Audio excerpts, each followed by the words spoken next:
Hi friends, இன்றைக்கி நான் ரொம்ப ஈஸியாக அதே சமயத்தில் ரொம்ப டேஸ்டியாக இருக்கக்கூடிய ஒரு ஸ்வீட் ரெசிபி எப்படி செய்கிறதுன்னு காட்ட போகிறேன். இப்போ வாங்க வீடியோக்குள்ளே போகலாம். இந்த ரெசிபி பண்ணுறதுக்கு இன்றைக்கி நான் 1 கிளாஸ் கடலப்பருப்பு எடுத்துக்கிறேன்.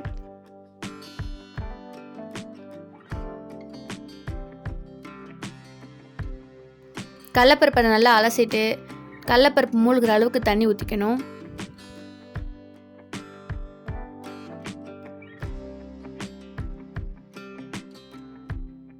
இப்போ ஸ்டவ் ஆன் பண்ணி குக்கர் மூடி போட்டு இது ஒரு 3 விசில் மீடியம் ஃப்ளேமில் வரட்டும். நீங்கள் இதை ஃபஸ்ட் டைம் ட்ரை பண்ணுறீங்க அப்படின்னா ஒரு விசில் விட்டு பாருங்கள், பருப்பு எப்படி வெந்திருக்குன்னு பார்த்துட்டு திரும்ப கூட நம்ம வச்சுக்கலாம். ஏன்னா இது ரொம்ப குழஞ்சி வேகக்கூடாது. நான் கரெக்டாக பருப்பு மூழ்கி கொஞ்சம் எக்ஸ்ட்ரா தண்ணி இருக்கிற மாதிரி வச்சதுனால எனக்கு கரெக்டாக வெந்து வந்துருச்சு.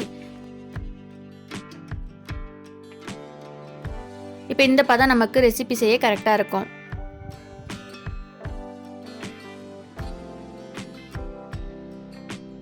இப்போ அடுத்ததாக இது நல்லா ஆறட்டும். இது ஆறுனதுக்கு அப்புறம் ஒரு மிக்சி ஜாரில் விட்டு ஒரு 4-5 டைம் பல்ஸ் விட்டு அரைச்சி எடுத்துக்கணும். ரொம்ப நைஸாக மசியக்கூடாது, அதே சமயத்தில் முழுசாகவும் இருக்கக்கூடாது.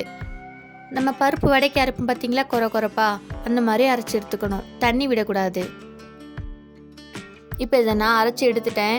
அரைச்சதுக்கப்புறம் பாருங்கள் எவ்வளோ உதிரி உதிரியாக இருக்குதுன்னு சொல்லிட்டு இந்த மாதிரி இருக்கணும். இது நமக்கு கரெக்டான பதம்.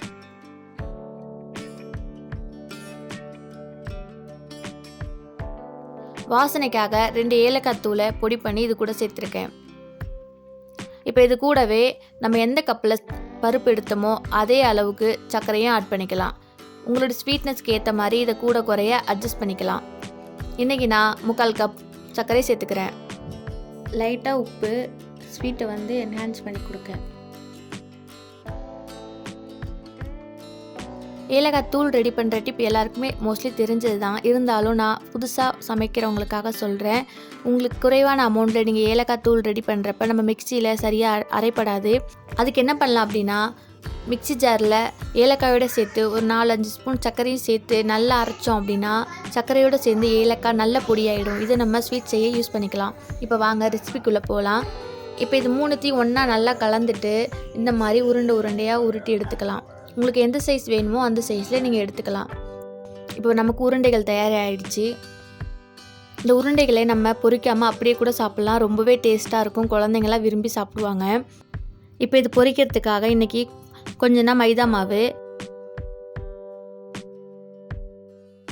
அது கூடவே தேவையான அளவுக்கு உப்பு,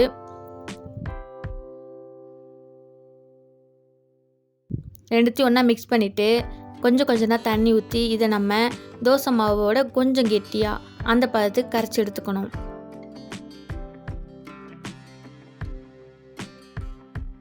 நம்ம உருண்டைகளை எடுத்து உள்ளே போட்டு எடுக்கிறப்போ மாவு அதில் ஒட்டி இருக்கணும். அந்த அளவுக்கு கெட்டியாக இருந்தால் போதும், ரொம்ப கெட்டியாக இருக்க தேவையில்லை. அதே சமயத்தில் ரொம்ப தண்ணியாகவும் இருக்கக்கூடாது.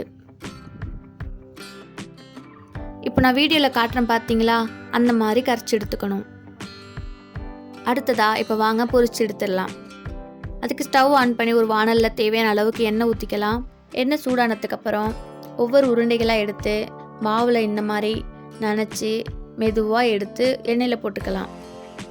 எல்லா பக்கமும் மாவு கோட்டாகிற மாதிரி பார்த்துக்கோங்க.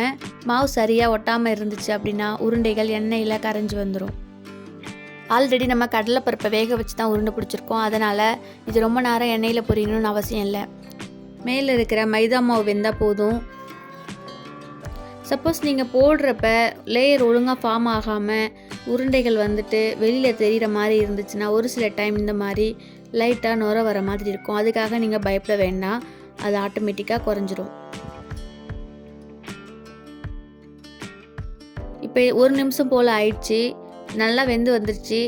இந்த ஸ்டேஜில் நம்ம எடுத்துடலாம். இப்போ இது எடுத்ததுக்கப்புறம் உருண்டைகளை நம்ம தனித்தனியாக பிரித்து எடுத்துடலாம். அவ்வளோதான் ஃப்ரெண்ட்ஸ், ரொம்பவே குயிக்காக அதே சமயத்தில் டேஸ்டான ஒரு ஸ்வீட் ரெசிபி நமக்கு இப்போ தயாராகிடுச்சு. இது எங்கள் ஊர் பக்கம் சுழியன்னு சொல்லுவாங்க. நீங்களும் இந்த ரெசிபி வீட்டில் கண்டிப்பாக ட்ரை பண்ணி பாருங்கள். ட்ரை பண்ணி பார்த்துட்டு டேஸ்ட் எப்படி வருதுன்னு எனக்கு கமெண்ட்ஸில் சொல்லுங்கள். இந்த வீடியோ உங்களுக்கு பிடிச்சிருந்தா லைக் பண்ணுங்கள், ஷேர் பண்ணுங்கள், மறக்காமல் எங்கள் சேனலை சப்ஸ்கிரைப் பண்ணுங்கள். Bye friends.